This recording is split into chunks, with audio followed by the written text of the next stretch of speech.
지난 강의에서 전압과 전위에 대해서 설명을 드렸습니다. 전압은 두 개의 전극이 있을 때 두 전극의 전위 차이를 말하는 것이고, 전위는 하나의 전극과 기준이 되는 전극과의 전위 차이입니다. 산으로 비유하자면 1000m 산과 700m 산이 있을 때 두 산의 높이의 차이인 300m가 전압에 해당합니다. 그리고 산의 높이인 1000m와 700m는 기준이 되는 해수면과의 차이이고, 이게 전위에 해당합니다. 산은 높이가 변하지 않으니까 해수면에서 한번 측정해 놓으면 이 높이는 항상 일정합니다. 하지만 우리가 측정하는 금속의 전위는 환경에 따라서 다르게 나타납니다. 특히 지하 배관의 경우 몇 킬로미터에서 수십 킬로미터 이상 연결이 되어 있기 때문에 그 구간 안에서 일어나는 환경의 변화에 따라 전위의 변동이 있습니다. 이 정도로 10mV 내외의 전위 변화는 아주 안정적인 상태로 볼 수 있고요. 같은 지점에서 측정을 해도 이렇게 몇백 mV가 변하기도 합니다. 만약 산의 높이가 이렇게 변한다고 한다면 매번 해수면에서 높이를 측정하려면 너무 힘들겠죠. 좀 편한 지점을 몇 개 정해서 그 지점에서 높이를 측정하기로 약속을 할 수도 있을 겁니다. 대체 기준을 정하는 거죠. 이 대체 기준 중의 하나가 우리가 사용하는 황산동 기준 전극입니다. 여기까지는 지난 시간에 했던 내용을 간단하게 정리한 거고요. 이번 시간은 해수면에 해당하는 표준이 되는 전극인 수소 전극에 대해서 알아보겠습니다. 볼타가 아연과 구리로 된 전지를 만들어서 1.1V의 전압이 생기는 걸 알아냈습니다. 전압이 생기는 이유는 이온화 경향에 의한 자발적 반응이죠. 아연과 구리 사이에서는 1.1V의 기전력이 생겼습니다. 반응을 시켜서 알아낸 거죠. 그렇다면 다른 금속들 사이에서도 전압이 생길 겁니다. 알루미늄과 납 사이에도 전압이 생길 거고, 마그네슘과 은 사이에서도 전압이 생길 텐데, 물론 반응을 시켜보면 알 수는 있습니다. 그런데 과학자들이 이렇게 불편하게 놔두지를 않죠. 굳이 반응을 시키지 않아도 알 수 있게 하나하나의 값을 다 알아내면 두 금속을 정했을 때 그 차이가 전압이니까 아주 편리하겠죠. 이 중에 있는 금속 중에 아무거나 하나의 금속을 정해서 이 금속과의 전위 차이를 다 측정해 놓으면 됩니다. 그런데 이 기준이 되는 금속을 아무 금속이나 정하게 되면 우리가 예상치 못한 반응이 일어나서 일정한 전위가 나오지가 않습니다. 반응하는 금속에 따라 전위 값이 조금씩 차이가 날 수가 있는데, 이 차이가 거의 없는 게 수소입니다. 수소는 금속이 아니지만 산화와 환원 반응에서 금속에서 일어나는 반응과 동일하게 반응이 일어납니다. 그래서 수소를 기준으로 해서 전위를 정하게 됩니다. 금속의 이온화 경향에 금속이 아닌 수소가 자리를 차지하고 있는 이유가 있었던 거죠. 수소가 표준 전극이 되는 거니까 수소로 측정한 값은 표준 전위가 됩니다. 그럼 아연과 구리가 반응하는 볼타 전지에서 아연과 구리 각각의 표준 전위 값을 구해 보겠습니다. 지금은 아연과 구리가 바로 반응을 하고 있는 거고요. 표준 전위는 수소와 반응을 시켜야죠. 아연을 먼저 해보겠습니다. 이 볼타 전지에서 아연 전극과 수소를 반응시키려면 구리 전극을 빼고 이렇게 아연과 수소를 반응시키는 겁니다. 여기서도 전압이 생기니까 전지입니다. 아연과 구리로 만든 전지에서 수소를 기준으로 반만 가지고 전지를 만든 거니까 반전지입니다. 헬프셀이라고 하고요. 여기서 나오는 전위를 반전지 전위라고도 합니다. 이렇게 수소와 반응하는 반전지 전위는 표준 전위가 되기도 하는 거죠. 오른쪽이 수소 전극인데요. 화학 반응은 표준 상태에서 해야 하니까 모든 조건을 표준 상태로 맞추어야 합니다. 아연이 담겨있는 황산 아연 용액은 1몰이어야 하고, 오른쪽 수소 전극의 수소 이온의 농도도 1몰입니다. 백금을 넣었는데 백금은 이온화 경향이 아주 작죠. 반응을 거의 하지 않습니다. 수소 이온이 반응해서 수소 기체로 환원이 되는 매개체 역할만 합니다. 즉, 백금의 표면에서 수소 이온과 전자가 반응해서 수소 기체가 되는 것이고, 백금은 이 반응이 일어날 수 있도록 표면만 제공을 합니다. 여기서 수소 이온이 전자와 만나서 환원이 되는 반응이 일어날 텐데, 수소 기체는 공기보다 가볍죠. 생기자마자 날아가 버립니다. 기체는 표준 상태가 1기압이죠. 1기압을 맞춰주기 위해서 외부에서 1기압의 수소기체를 넣어주는 겁니다. 아연과 수소가 반응을 하면 이온화 경향에 의해서 수소가 환원이 되는데, 이런 표준 상태일 때 수소가 환원되는 전압을 0V라고 약속을 했습니다. 표준 전이니까 E0로 나타내고 E0는 0V입니다. 이게 표준 수소 전극의 전이입니다. 이 상태에서 두 전극의 산화 환원 반응에 의해 전압이 측정될 겁니다. 왼쪽의 아연 전극에서 일어나는 산화 반응은 이렇게 되죠. 이때 측정되는 전압은 0.76V입니다. 이 0.76V는 전이가 0V인 수소 전극과 반응할 때 아연이 산화하면서 생기는 전압이니까 아연의 표준 산화 전이가 됩니다. 다음은 오른쪽의 구리 전극의 표준 전이 값을 측정해 보겠습니다. 수소와 구리의 이 반응입니다. 이것도 반전지이고 수소와 구리의 반전지 전이를 측정하는 겁니다. 이번에도 표준 상태인 건 마찬가지입니다. 구리도 1몰의 황산구리 용액에 담겨 있습니다. 제가 조금 전에 아연과 수소가 반응하는 그림에서는 수소 전극을 오른쪽에 놓았는데, 이때는 왼쪽에 있는 아연 전극이 산화하는 전극이었죠. 이번에는 수소와 구리 전극 중에 수소 전극이 산화합니다.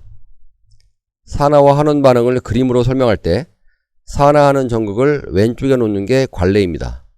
이건 규칙이나 약속은 아닌데, 이온화 경향에서 두 개의 금속을 반응시킬 때 왼쪽에 있는 금속이 산화하는 금속이니까 순서대로 놓고 설명을 하는 게 편하죠.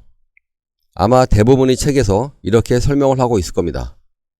다시 이 반응으로 돌아와서 표준 상태에서 수소이온이 전자를 만나서 수소 기체가 되는 환원 반응이 일어날 때의 전압을 0V로 하기로 약속을 했었죠. 표준 수소 전극의 전이가 0V인 겁니다.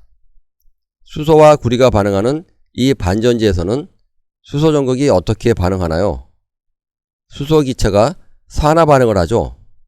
수소가 전자를 잃고 수소 이온이 되고, 이 전자는 구리 전극 쪽으로 이동해서 구리를 환원시키게 됩니다. 수소 기체가 전자를 잃고 산화할 때의 전압은 몇 볼트일까요? 0V겠죠? 수소가 산화를 하던 환원을 하던 기준은 0V로 똑같습니다. 이때 전압을 측정했더니 0.34V가 나왔습니다. 구리 전극에서는 구리가 수소로부터 전자를 받아서 환원을 하죠. 이 반응이 일어납니다. 구리가 환원하는 반응을 하면서 0.34V라는 전압이 생겼으니까 이 전압은 구리의 표준 환원 전이입니다. 각각의 표준 전이를 알았으니까 직접 해보지 않아도 아연과 구리의 볼타 전지의 전압을 이 값으로 구할 수 있겠죠. 아연과 구리가 각각 수소와 반응했던 것을 합치면 다시 볼타 전지입니다. 아연과 수소는 0.76V, 수소와 구리는 0.34V의 전압이 나왔는데 좀 이상합니다. 이렇게 되면 두 개의 전압의 차이인 0.42V가 나와야 되는 거 아닌가요? 어디서 잘못되었을까요? 아연과 수소가 반응할 때는 아연이 산화를 했습니다. 그러니까 여기서 생긴 전압은 아연의 표준 산화전입니다. 수소와 구리가 반응할 때에는 구리가 환원이 되죠. 이 전압은 표준 환원전인 겁니다. 우리가 표준전이라고 하면 표준 환원전이를 말합니다. 즉 표준 환원전이를 표준전이로 사용할 때에는 그대로 사용하면 되지만, 표준 산화전이를 표준전이로 사용하려면 표준 환원전이로 바꿔줘야 하기 때문에 마이너스를 붙여야 합니다. 0.76V라는 전압이 생겼지만 이 전압은 표준 산화전이기 때문에 표준전이로 사용하려면 마이너스를 붙여야 합니다. 이렇게 해야 각각의 전이가 마이너스 0.76V와 플러스 0.34V가 되는 것이고, 볼타 전지의 전압인 1.1V가 나오게 됩니다. 수소를 기준으로 하게 되면 수소보다 이온화 경향이 큰 금속들은 다 마이너스 전이값을 갖게 됩니다. 마그네슘, 알루미늄, 아연, 철의 전이는 이런 이유로 해서 모두 마이너스 값으로 표기하는 겁니다. 금속의 표준전이 목록에서 수소가 0V이고요. 수소보다 이온화 경향이 큰 금속들은 마이너스 전지를 갖죠. 그리고 수소에서 멀어질수록 절대값은 더 커집니다. 반대로 수소보다 이온화 경향이 작은 금속들은 플러스 전위값을 갖는 것이죠. 아연 마이너스 0.76V, 구리 플러스 0.34V 이렇게 나옵니다.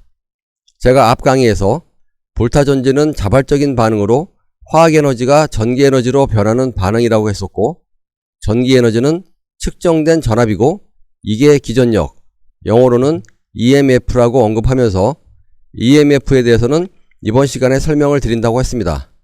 화학에너지는 전자가 자발적으로 흐르려고 하는 에너지죠.